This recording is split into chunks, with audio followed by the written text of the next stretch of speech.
क्या casual labourers के बारे में बातचीत की जाएगी? क्या जिस तरीके से नरेंद्र मोदी कश्मीर का दौरा कर रहे हैं उसमें कैजुअल लेबरर्स का मामला जो है वो उठाया जाएगा? क्या कैजुअल लेबरर्स को एक खुशी मिलेगी एक तवील अरसे के बाद? जी हाँ, तमाम जितने भी कैजुअल लेबरर्स हैं, डेली वेजर्स हैं, वो इस वक्त आंदोलन पर हैं, प्रोटेस्ट कर रहे हैं और अपने हक इंसाफ की बात कर रहे हैं और मिनिमम वेज एक्ट लागू करने की भी बात कर रहे हैं और रेगुलाइजेशन की भी बात कर रहे हैं। मैं आपको बता दूं कि जितने भी कैजुअल लेबरर्स हैं, चाहे वो फॉरेस्ट महकमे में हो, चाहे वो एजुकेशन महकमे में हो, चाहे वो हेल्थ में हो, चाहे वो मुख्तलिफ ऐसे महकमे में हो जो अपनी बाकायदा तौर पर ड्यूटी रात दिन देते हैं, क्या उसके बारे में बात होगी? इस वक्त अगर देखा जाए तो श्रीनगर में बड़े पैमाने पर तैयारियाँ जो है पीएम नरेंद्र मोदी की चल रही हैं। कल 7 तारीख को जो है पीएम नरेंद्र मोदी 2 लाख लोगों से खिताब करेंगे और इस खिताब में एक बहुत बड़ी अनाउंसमेंट जो है वो हो सकती है। अब वो अनाउंसमेंट क्या है? क्या एसपीओज़ के बारे में बात होगी, कैजुअल लेबरर्स के बारे में बात होगी, डेली वेजर्स के बारे में बात होगी?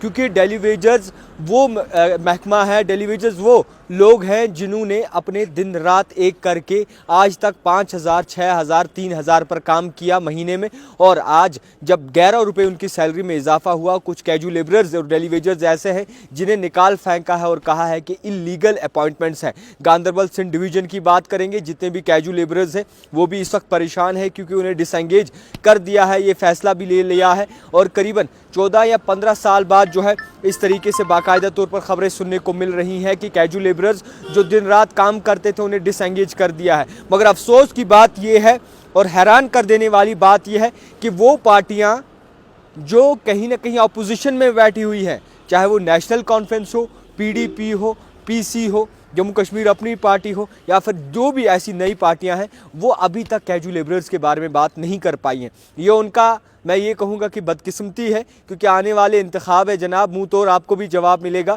कि आखिरकार आपने क्या किया। जो भी ऐसा छोटा सा मुद्दा होता है तो छट से ट्वीट कर देते हैं, मगर कैजुअल लेबरर्स और डेली वेजर्स की बात नहीं उठाई। और अगर ये इलीगल अपॉइंटमेंट्स हैं तो जिम्मेदार भी वही माजी की पार्टियां हैं, नेशनल कॉन्फ्रेंस, पीडीपी, बाकी जितनी भी पार्टियां हैं जिन्होंने ये अपॉइंटमेंट्स की थी, और आज उन कैजुअल लेबरर्स और डेली वेजर्स के पेट पर लात मारी जा रही है, उन्हें बेघर किया जा रहा है। मैं ये साफ तौर पर कहूँगा और बिल्कुल गुरेज इस बात से नहीं करूंगा कि कैजुअल लेबरर्स और डेली वेजर्स के साथ इंसाफ हुआ है, बिल्कुल नहीं हुआ है। कैजुअल लेबरर्स और डेली वेजर पिछले कई साल से अपनी जंग लड़ रहे हैं और 61,000 कैजुअल लेबरर्स, ये मखौल की बात नहीं है, 61,000 फैमिलीज़, और उसमें की फैमिली में कितने लोग हैं वो अभी आप तकाजा ज़रूर लगाइए कि इस वक्त वो कहीं ना कहीं परेशान हैं। और जितने भी कैजुअल लेबरर्स हैं, चाहे वो किसी भी महकमे में काम करते हो, उनकी यही डिमांड है कि या फिर उन्हें रेगुलाइज किया जाए या फिर मिनिमम वेज एक्ट जो है वो लागू किया जाए। मैं आपको बता दूं कि जिस तरीके से आशंका है कि अगले आने वाले दिनों में जो है बाकायदा तौर पर बड़ी अनाउंसमेंट हो सकती है, कोड ऑफ कंडक्ट भी लगने वाला है, मगर अफसोस की बात यह है कुछ कैजुअल लेबरर्स को डिसएंगेज किया जा रहा है, जिसके बाद उनके दिमाग पर असर पड़ रहा है।